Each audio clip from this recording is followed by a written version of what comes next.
Well, it's just gone 9 o'clock Central African Time. This is BTV News. We are broadcasting live from the nation's capital, Gaborone. I'm Ulibile Samoka. Let's take a look at stories making headlines. President Dumaboko urges the nation to remain steadfast as the country navigates economic challenges. African countries implored to build economies that can withstand global changes. False start holds a little sprint towards the World Athletics Championship title. And that is Tato Khosimori joining us later on our sport desk. Amantla Babili is interpreting in sign language. Welcome and thank you for joining us. Now, in our first story, President Dumaboko has urged Botswana to remain steadfast in their faith despite the country's economic challenges. Speaking at the Evangelical Fellowship of Botswana prayer session, Boko reflected on Botswana's historic reliance on diamonds, describing it as a mono-sectoral economy that is now facing difficult circumstances. Kinele Pale reports. Heavenly Father, in our risings and in our fallings, we place our beloved Botswana in your hands. Since assuming office in the year 2024, President Boko has led an administration grounded in faith in God, one that firmly believes in the power of the church. In today's world, the church remains a pillar of morality, hope, and transformation in the face of challenges nations face. President Boko's ambition to turn this country into a beacon of abundance is reflected not only in ongoing work on the ground, but also in his faith. How dare we lose hope? How dare we believe that these present circumstances are more powerful than the God in which we believe? What faith is this?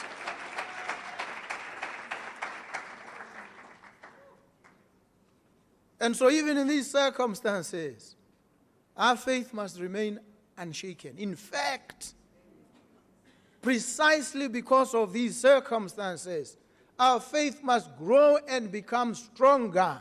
Church leaders stress the need for God's wisdom and Christ-centered leadership, reiterating that true freedom is sustained by virtue and faith. When nations were under siege, a servant of God would be summoned to go and lift that nation in prayer, even in the person of a man called Daniel, the servant of God. We are here also to seek the divine wisdom. We can't help it out without the counsel and the wisdom of God. Therefore, it is quite necessary for us to gather in this manner to reflect and also to reignite Christ-centered leadership across every sphere of our society. Freedom without virtue is chaos. And you cannot have freedom in a vacuum. So what made Americans bold to move in with the American idea was that their freedom was mitigated by virtue. And you cannot talk about virtue without faith. Bontsi ja rona seemo sa itshulelo se re togela ko nte mme go ra gore ka nako eo ya nong ha itshulelo e hetoga e bankangwa ba rothe go ra gore a re ne le tshulugelo ke one molaetsa gompie ko wa tshulugelo le tumelo le lerato mo go ba bothe gore ba rothe a re tshwarelaneng ba rothe a re ne le lerato. Church leaders have taken to prayer, addressing pressing societal issues such as gender-based violence, youth challenges, road traffic accidents, and substance abuse. Kenelo Pale, BTV News, Gaborone. Farmers in Paje region have expressed confidence in locally grown seeds, citing a greater likelihood of yielding rich harvests. The farmers revealed their preferred seeds at the harvest day held under the theme encouraging plowing of local grown crops to achieve food safety. The harvest celebration happened in Paje this past Friday. Huisione Sakian reports. With the heavy rainfall experienced this year, farmers in Paje say this has had a great impact on their harvest and have indicated the importance of using local seeds as they are able to withstand harsh weather conditions as compared to genetically modified ones.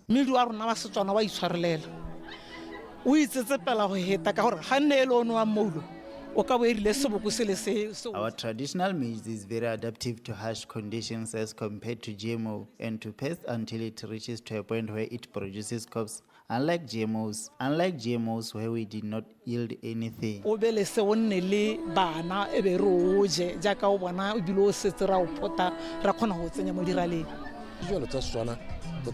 The drought resistance.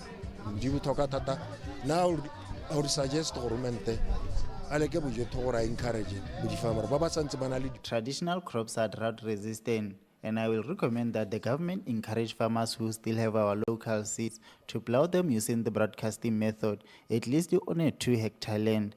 After harvest, we can make a comparison as the one plowed using planter. At least 2 hectares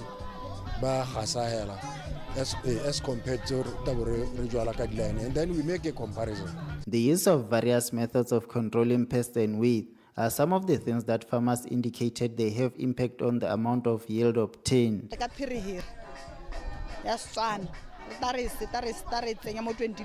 We pounded pepper, then we soaked it in water. After that, we used it to spray the affected crops.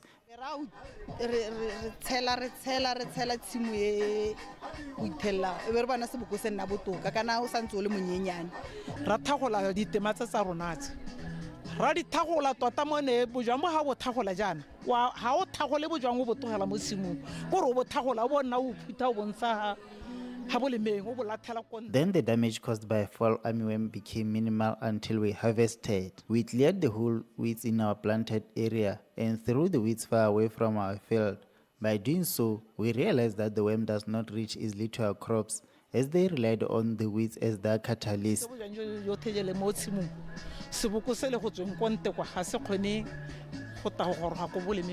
Farmers have been urged to conserve and plow local seeds that were once common in the past years to avoid their extinction. Huizonesa King, BTV News, Paje.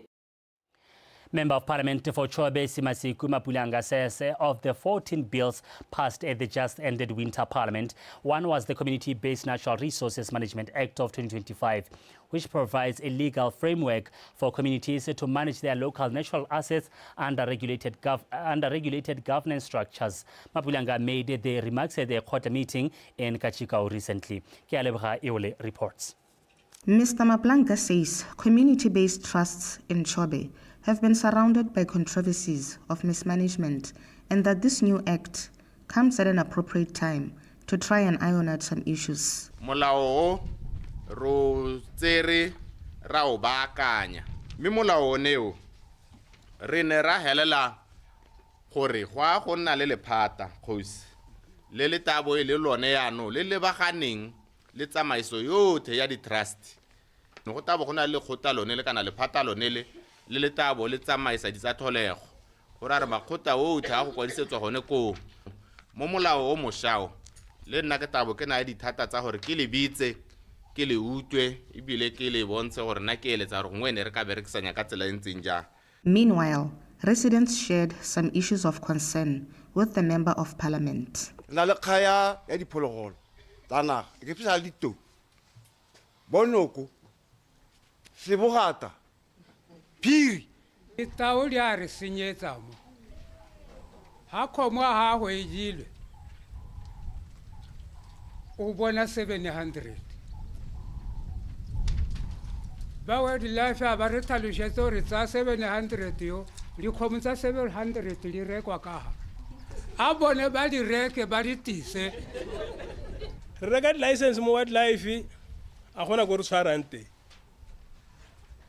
hare re ya go ntse re kopate go zibali anja makgowa ha thiba gana ka lehelo le ke sa itse re allen body ba hile hotel noka. Heads of departments responded to some of the concerns from residents. Ka kakaretso hala madi a compensation tshaba e supa ya le gore a manyenyane ke boammaruri ha re lebeletse the market rate gore gompe go kgomo ya rekwa ka bokae pudi rekwa ka bokae me ya ka ke bua yana cap memo kgang e ko minister ngo didumelang gore minister wa rona o e tshwere o tabe gongwa ka hantse go sekwa melao yana rena le tumelo le rona ya gore molao o ta goroga ko parlament ngo ta sekwa ba golo ba bone sello go ta nna le phetogo gore re bona gore ke dihi tse leng gore di ka tsengwa mo phimelo dikeledi re lebeletse ka ha di senyang ka teng. Go na le ka boeleng teng gone ko Zibalanja le ko area 6 yaanong ka boye betso ga e wele mo jurisdictioneng kana ga e wele mo marapong a Chobelland board e wela ka ko Maung ke concession e mo NG ke NG 15. Mr. Maplanka concluded his consultations in his constituency and promised residents to take their grievances to the relevant authorities. Ke a leboga Yole. BTV News, Kachikau.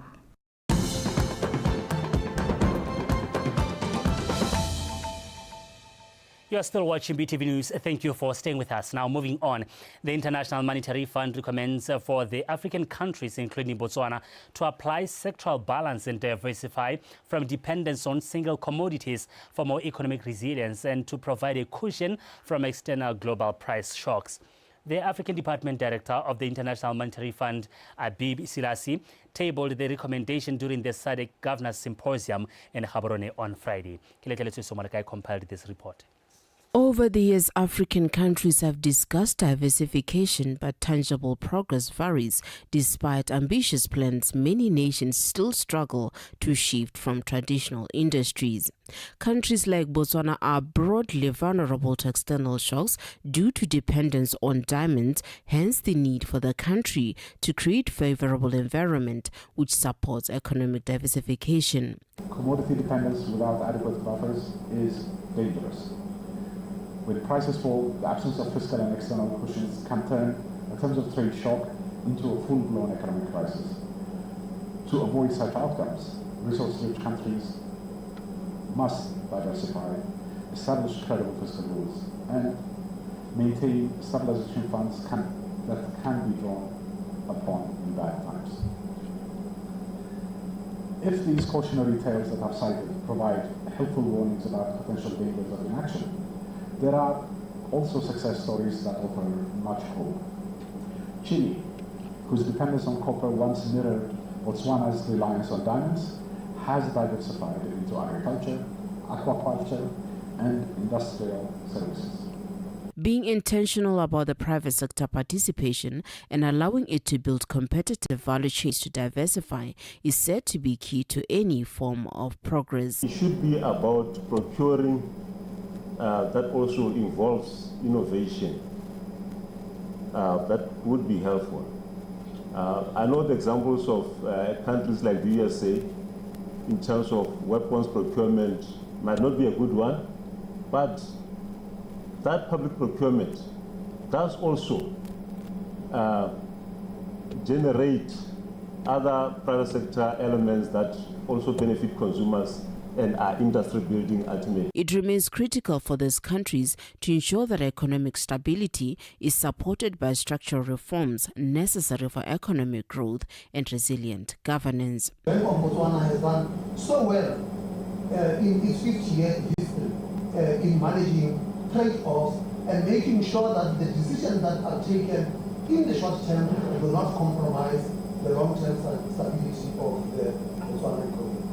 So I'd like to go and read your 2022 legislation, which gives you the mandate that almost all central banks have, that of price stability and financial stability. Other countries were further urged to reduce private sector dependence on government procurement, but instead increase its access to risk capital in order to enhance its efforts to diversify. Somolegai, BTV News, Gaborone. The Assistant Minister of Health, Lorenzo Kiritse, has commended the Botswana Business Coalition on AIDS for contributing towards the reduction of HIV/AIDS in Botswana. Speaking at the BBCA Private Sector High-Level Partnership Forum held in Francistown on Thursday, Kiritse says Botswana recognizes the importance of productivity in the workplace and therefore the private sector should convene these forums with the help of Ministry of Health and National AIDS and Health Promotion Agency to tackle health issues in the workplace. He says Botswana has made remarkable progress in healthcare provision for its citizens, particularly HIV and AIDS. Okiritse further highlighted that today the country has surpassed the UNA's 95-95-95 target ahead of schedule. He therefore called on the private sector to drive HIV and AIDS awareness campaigns by establishing workplace wellness programs that provides HIV testing, TB screening and NCD checks and mental health support. As you are all aware, our country has made remarkable progress in the provision of healthcare for citizens, and especially our HIV and AIDS response has been incredible. We know today that 95% of all our people living with HIV and AIDS know their status. A further 98% of those that know their status are on treatment. In addition to that, another 98% of those on treatment are virally suppressed. We therefore meet the UNAIDS 95-95-95 targets, and we did this ahead of schedule. We are a business coalition, and as a business coalition, our mission is to convene the businesses in order to respond to the national challenges that include HIV and non-communicable diseases, including the gender-based violences, which is the monster amongst us in this hall or in our businesses. And also, as a business coalition, we are there to build the capacity of the relevant authorities or the business community so that we can be able to respond to this national crisis or challenges. Business Botswana firmly believes that public sector collaboration is not a choice, but a necessity. We cannot achieve meaningful progress in government, business, and civil society work if we walk in different paths. We must innovate together, invest together, act together to build workplaces and communities that are healthier, more resilient, and empowered. The Acting Minister of Lands and Agriculture, Dr. Koloti, has emphasized the importance of developing a strategic approach to funding distribution in order to support investments and stimulate growth in the business sector. Speaking on Saturday in Matebeleng during the official launch of Thabakao's abattoirs, which was celebrating its 5th year anniversary, Dr. Koloti highlighted the need to prioritize funding for agricultural businesses and small-scale enterprises. Lizzie Klaas compiled this report. 1, 2, 3. And this is how Thabakao's abattoirs officially enters the market. Thabakao's abattoir is 100% owned. It specializes in the slaughter of cows, goats, and sheep. The abattoir is established in response to a shortage in the region and intends to offer lasting resolution. The goal are to boost the economy, create employment opportunities, and tap into the international markets. This state-of-the-art facility represents a major investment in our local economy, and a commitment to providing high-quality meat products to our citizens. It will provide employment opportunities, but also contribute to the growth and the development of our local economy. We are ready to export. We are ready to represent Botswana on a global stage. But readiness alone is not enough. With the right support, strategic guidance, and continued collaboration, we believe this vision can become a reality. We are not just building a business, we are cultivating an ecosystem. Many countries, especially in the East Africa, are increasingly drawn to how we slaughter our livestock and the quality of our meat. That is why they visit us often. Sometimes there is no need to export meat to other countries. What's truly necessary is collaboration between business people, Leah and Ministry of Lands and Agriculture. Through this collaboration, we can establish links and set up bases similar to ours in those countries.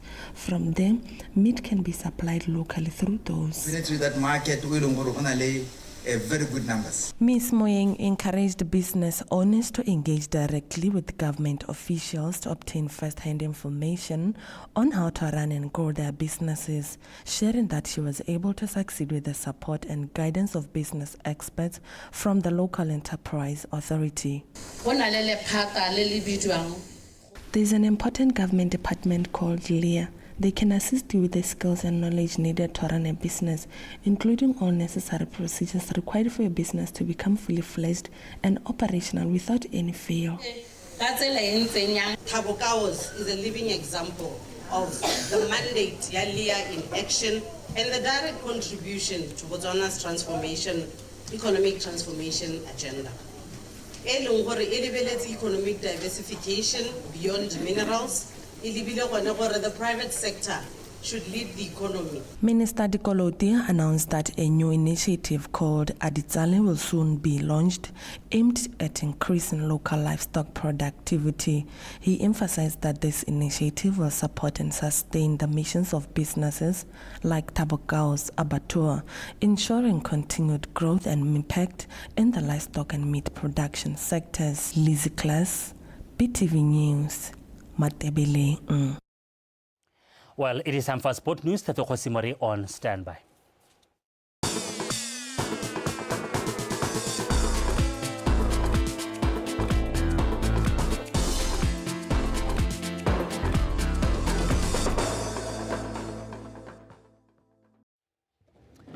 Thank you, Olivile Samoka. Botswana tonight continues with a sports update. I am Tato Khosimori. Now from Tokyo in a much sadder note, Botswana's sprinter sensation Letsile Tebogo was disqualified at the ongoing World Athletics Championships in Tokyo.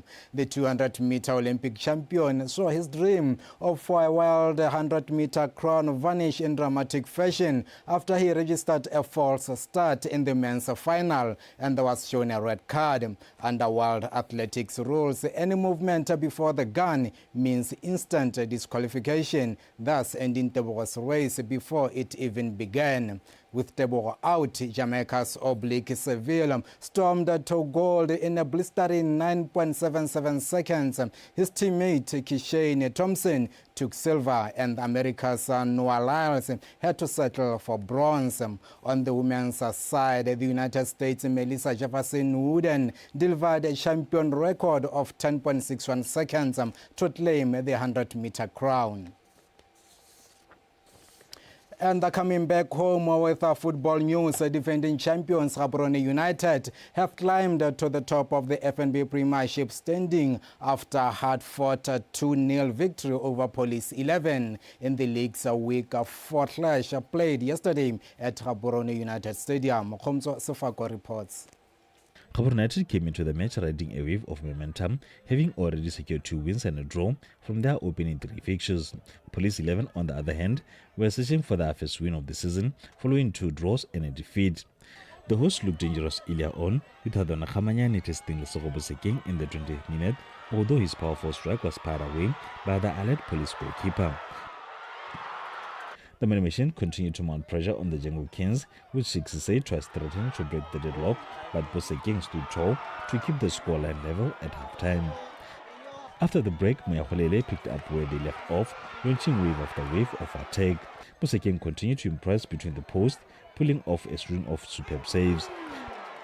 But the breakthrough finally came in the 76th minute as Lebohadizile rose to the occasion, slotting home from a pinpoint Tabamaponda's pass to give GU the lead.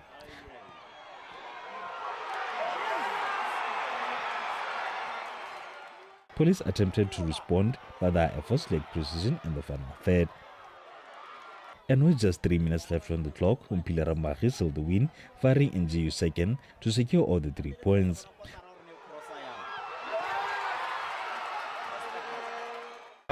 Not easy match for us. There is no easy matches. We talk with our players, no small and big teams. We need to show the same attitude and respect to any one of our opponents. And first of all, we needed to prepare team psychologically because you know that we will have 2 matches for CAF and maybe some of the players, their mind in these matches, so we needed to keep our focus, to put their focus here, and I think that our performance was good, even we did some mistakes, especially in defense, but clean sheet, 2-0, so 3 points.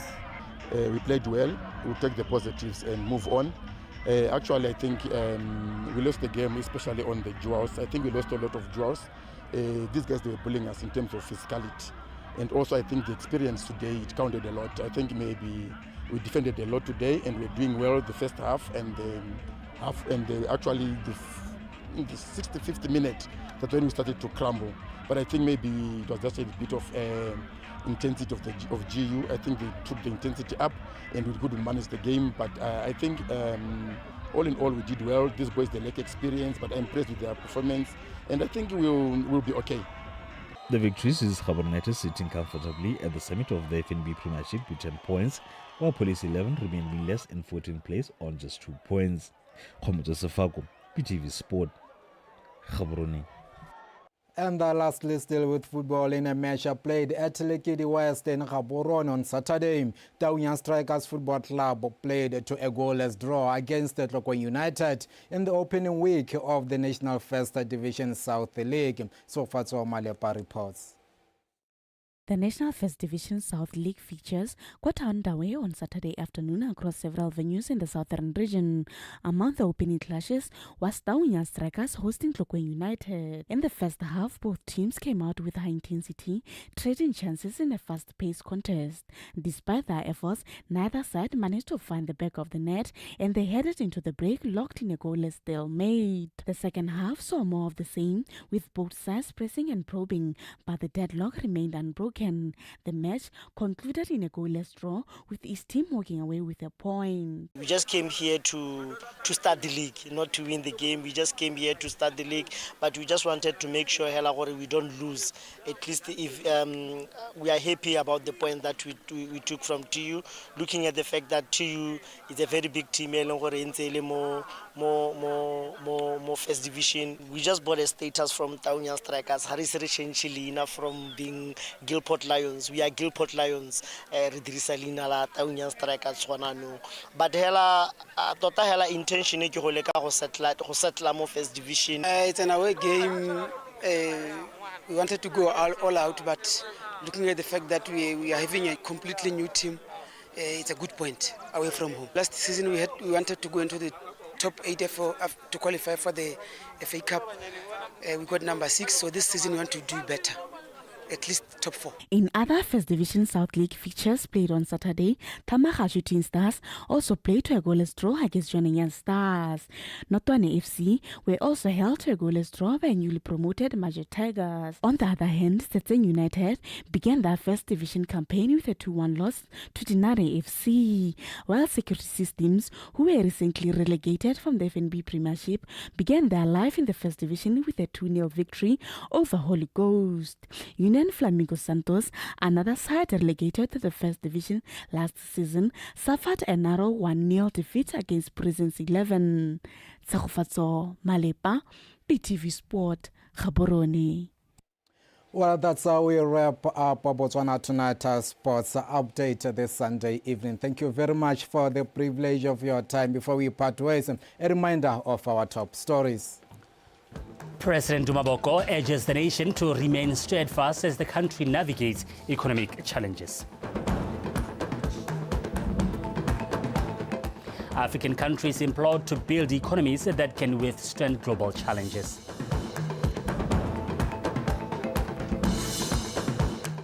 And in sport, falls start halts Letsile sprint towards the World Athletics Championships title. And that is all the news we had for you this Sunday. Weather is up next.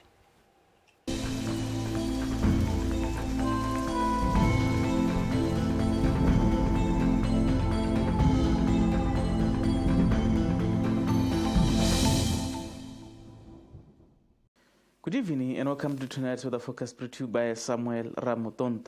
The current satellite picture shows clouds which are visible over most areas of the country except over Kgalagadi, where only clear skies are visible. Tomorrow, expecting clear skies over most areas of the country, but during the course of the day, partly cloudy conditions are expected over Ngamiland, while over Khanti, we're expecting only a few patches of clouds to be visible. In the morning, a minimum of 10 is expected in Francistown, while over the whole of Central, Chobe and Maung, we're expecting warm temperatures with minimums of 16 to 18 degrees Celsius, but over Western Ngamiland, Khanti, Kalahari, Southern, Southeast, Khatle and Kwenim, we're expecting mild temperatures with minimums of 11 to about 15 degrees Celsius. In the afternoon, warm temperatures are expected over Southern, Southeast, Khatle and Kwenim, with maximums of 31 to 32 degrees Celsius, while over most areas of the country, we're expecting hot temperatures with maximums ranging from 33 to about 35 degrees Celsius, except over Chobe and Ngamiland, we're expecting very hot temperatures in the afternoon, with maximums of 36 to 37 degrees Celsius. Now, as for some cities in Southern Africa, partly cloudy conditions are expected over Manzini and Gqeberha, but over Maseru, Johannesburg and Upington, we're expecting clear skies, and cloudy conditions are expected over Cape Town. Clear skies are also expected over Windhoek, Lusaka and Harare, but over Beira and Antananarivo, we're expecting partly cloudy conditions.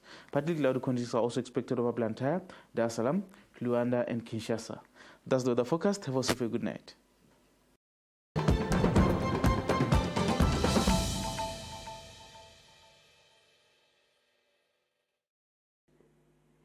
That the day has finally come and that we have been graced by presence so esteemed. And I would like to